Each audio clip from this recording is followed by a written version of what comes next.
तो देखो ये अति प्रवलय की आकृति है, और इस अति प्रवलय की आकृति, इसकी जो समीकरण है वो याद रख लो, x square upon a square minus, इसमें माइनस है, और y square upon b square equal to 1।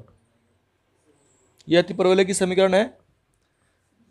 दीर्घवृत्त की समीकरण में यहां प्लस था और इसमें माइनस है, सिर्फ इतना सा अंतर है अति प्रवलय में और दीर्घवृत्त में। अच्छा, नाभि इसमें भी होती है उसी तरीके से, नाभि इधर और इधर।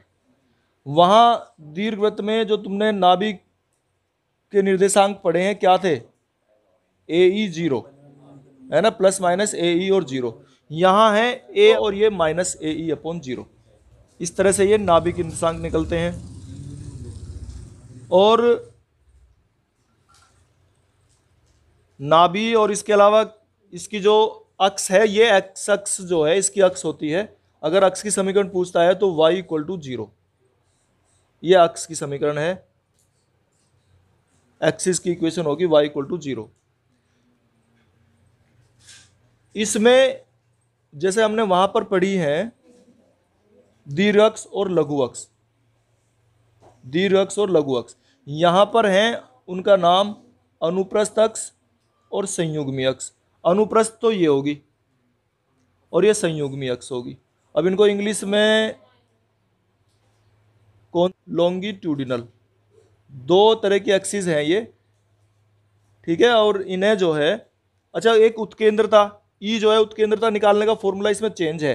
ई का फॉर्मूला वहां क्या था, हमने पढ़ा था बी स्क्वेयर इक्वल टू, हाँ उससे निकालते थे हम, b square equal to a square और 1 माइनस ई स्क्वेयर। यहां पर है ई स्क्वेयर माइनस 1। ये ध्यान रखना है, जो छोटी छोटी सी बातें हैं, बस बिल्कुल दीर्घवृत्त की तरह ही है, ठीक है ना। बस थोड़ा थोड़ा सा अंतर है, वो हमें याद रखना है, कभी इसमें फिर गड़बड़ हो जाए। या अगर सी में बनाने लगो इक्वेशन तो C square minus A square equal to B square, है ना, C square minus A square equal to B square, ऐसे भी लिख सकते हो। ये उसी से बना हुआ है, देखो मैं करके दिखा रहा हूं तुम्हें। ये जाएगा ए स्क्वेयर ई स्क्वेयर और माइनस ए स्क्वेयर, इसको हम सी कहते हैं, इसको हम सी कहते हैं। तो C square minus A square equal to B square, ऐसे भी लिखा जा सकता है अगर चाहो तो। सी स्क्वेयर ये हो गया, इसको सी कह रहे हैं, और माइनस ए स्क्वेयर और इक्वल टू बी स्क्वेयर, ये हमारी सी में और इसमें रिलेशन बन जाता है। और एक अति समकोणिक अति परवलय भी है भाई, उसकी हमें जरूरत नहीं है। हाँ, इसमें इसकी जब तुलना करते हैं, कोई समीकरण दी हुई हो, तो जो अनुप्रस्थ अक्ष है वो लिखेंगे हम 2a, और संयुग्मी अक्ष जो है उसे कहते हैं 2b। जैसे वहां पर हमारे दीर्घ अक्ष और लघु अक्ष थी ना, वहां इनके नाम बदले हुए हैं, यहां पे आके इनके नाम बदले हुए हैं, तो वो हमें उसी तरीके से लेने हैं, थोड़ा सा बदल के इनके नाम।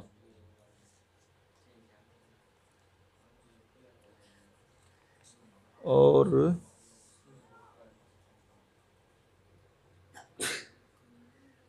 संयुग्मी अक्ष को कॉन्जुगेट एक्सिस बोलते हैं इंग्लिश में भाई, कॉन्जुगेट, और उसको लॉन्गिट्यूडिनल एक्सिस। बस यही चीज है इसमें। और अच्छा, इसमें नाभिलंब इसमें भी होता है, नाभिलंब, वो तो भूल रहे थे हम। नाभिलंब बताओ, 2b स्क्वेयर अपॉन a, ये नाभिलंब है। लेटस रेक्टम बोलते हैं इसे इंग्लिश में, लेटस रेक्टम। हाँ, यही फॉर्मूला है इसका, नाभिलंब का यही है। बस यही चीजें हैं इसमें, और तो कुछ नहीं है। तो देखो ये समीकरण दी हुई है तुम्हारी, एक्स स्क्वेयर बाई 16 और minus y square by 9 equal to 1। तो इसकी तुलना जो है मानक समीकरण जो है हमारी उसके साथ करेंगे। मानक समीकरण हमारी स्टैंडर्ड इक्वेशन होती है x square by a square है और minus y square upon b square equal to 1 है ये। अच्छा, इसकी कंपेयर करेंगे तो यहाँ से ए स्क्वायर का मान तो कितना आ रहा है निकल के 16, और बी स्क्वायर का मान कितना आ रहा है 9। इसे माइनस में नहीं लिखना। अच्छा, तो ए का मान कितना आ गया 4, और बी का मान कितना आ गया 3। चलो अब सारी चीज़ लिख दो इसमें, क्या क्या थी हमारी अच्छा वो भी निकाल लो, उत्केंद्रता, इसेंट्रिसिटी भी निकाल लो। ई कैसे निकालते थे हम, फॉर्मूला क्या बताया था, b square equal to a square और ई स्क्वायर माइनस 1, इसमें रखो। तो बी का मान तो 3 है तो 9 हो गया ये है, और ए स्क्वायर 16 हो गया, और ई स्क्वायर माइनस 1 ये निकालना है, ये 9/16 हो गया, और यू -1 इधर आके +1 हो जाएगा। तो ई स्क्वायर इक्वल टू हो गया 9/16 + 1, ठीक है। और ये कितना हो गया अब 25/16, और ई का मान आ गया 5/4। तो देखो उसमें जो है ना इलिप्स में, दीर्घवृत्त में उत्केंद्रता जो है ये आती थी 1 से कम, और ये आती है 1 से ज़्यादा। इसे तुम डिवाइड करके देखो, ये 1.25 है ये, है ना। तो यहाँ 1 से ज़्यादा आती है, ये भी एक शर्त होती है। हाइपरबोला की, अति परवलय की जो इसेंट्रिसिटी है वो 1 से ज़्यादा होती है, और इलिप्स की कम होती है। अच्छा, तो हमारी इसेंट्रिसिटी यानी कि उत्केंद्रता निकल गई, ए और बी निकल गए। अब इसमें क्या लिखते थे हम, संयुग्मी अक्ष और ट्रांसवर्स एक्सिस, क्या थी वो, अनुप्रस्थ अक्ष। अनुप्रस्थ अक्ष जो है वो कितनी हो जाएगी इसकी 2a, ट्रांसवर्स एक्सिस बोलते हैं 2a, कितना हो गया 8 हो गया, और संयुग्मी अक्ष कॉन्जुगेट एक्सिस बोलते थे, इसे हो गया 6। ये दोनों निकल गए, ई निकल गया। अब नाभिलंब निकालना है हमें। नाभिलंब का फॉर्मूला क्या था, 2b²/a। ये फॉर्मूला इलिप्स का भी यही था, इसका भी यही है। तो लिखो 2 और b² कितना हो गया 9, और बटे में a कितना था, तो ये से कट गया, कितना आ गया 9/2। और इसकी लिखेंगे क्या, नाभि, है ना। नाभि कितनी होगी बताओ, a/e। a का मान हो गया 4, और 4/e 5/4, तो ये आ गया, मल्टीप्लाई हो गया 16/5 आ गया, और 0, ठीक है। इस तरीके से हमने लिख दी ये इसकी नाभि, प्लस माइनस ये नाभि। शीर्ष तो इसका 0 0 पे होता है, नहीं शीर्ष, हाँ शीर्ष भी तो लिख रहे हैं इसके। देखो शीर्ष क्या होंगे, शीर्ष भी सीखो भाई, +-a0, +-a0 होते हैं शीर्ष। देखो मैं थोड़ा सा बताऊं कहाँ पे लिखूं, समझ जाओ बस। ये जो है ये शीर्ष होते हैं ये वाले, ठीक है ना, ये शीर्ष है। तो इसकी जो डिस्टेंस है यहाँ से यहाँ तक की, ये a है, ये है ना। तो a लिखेंगे हम, a का मान कितना था 4, तो +-4 और 0, ये इसके शीर्ष हो जाएंगे बस। तो करो भाई शुरू है। देखो भाई इसकी जब कंपेयर करेंगे हम y² माइनस x² से, इसकी जो मानक समीकरण है इसकी y² minus x² equal to 1। तो यहाँ से अगर कंपेयर करते हैं तो a² का मान कितना आ गया 9, और b² का मान कितना आ गया 27। अच्छा, अब इसमें c की वैल्यू कैसे निकालेंगे हम, या वही फॉर्मूला लगाओ, b² इक्वल टू a² और e² माइनस 1, ठीक है। तो लिखो इसमें b² का मान, हाँ y² minus x² equal to 1 ही है ये। लेकिन इसमें जब ये है ना, ये इक्वेशन इस, जब जो अति प्रबलय अगर इस तरह का आ जाए, ये वाला जो अति प्रबलय है, इसमें इक्वेशन हमारी ये हो जाती है, चेंज हो गया y² minus x² equal to 1। हाँ ठीक है, तो a² का मान ही निकल गया हमारा, b² का आ गया 27। फॉर्मूला यही है, इसमें रखो बी स्क्वायर का मान कितना हो गया 27, ए स्क्वायर का मान 9 और ई स्क्वायर -1, ये कैंसिल हो गया, 9 3 जा और ये 1 इधर आ गया, तो 3 + 1 = ई स्क्वायर, और ई स्क्वायर ई का मान 2 आ गया निकल के।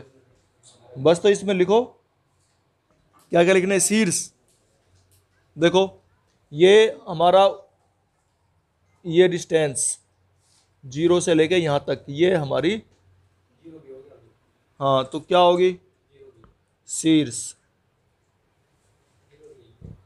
तो शीर्ष हो जाएंगे इसके 0A और 0 -A,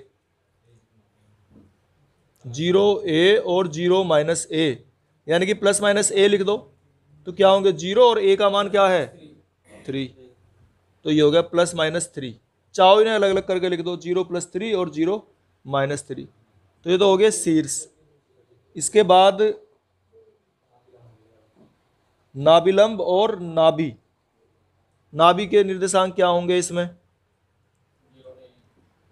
0A/E, ठीक है ना, A/E है, +- अगर दोनों एक साथ लिखना चाहते हो तो +-, तो क्या लिखोगे इसे 0 और A का मान कितना था हमारा 3 और E का मान कितना था 4 2, तो ये आगे AE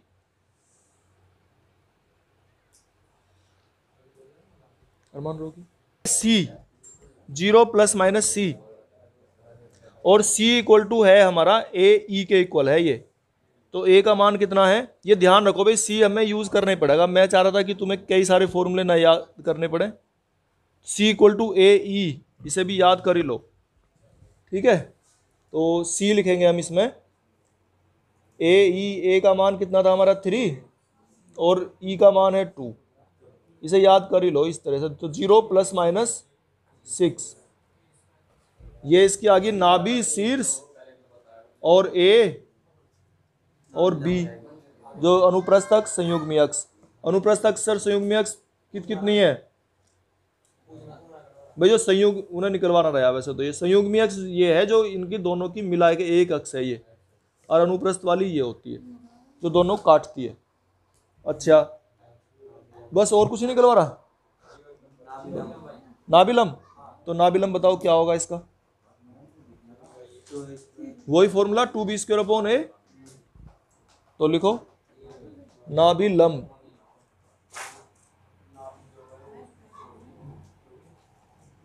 नाभिलंब कितना हो जाएगा 2b², B का मान कितना था हमारा 27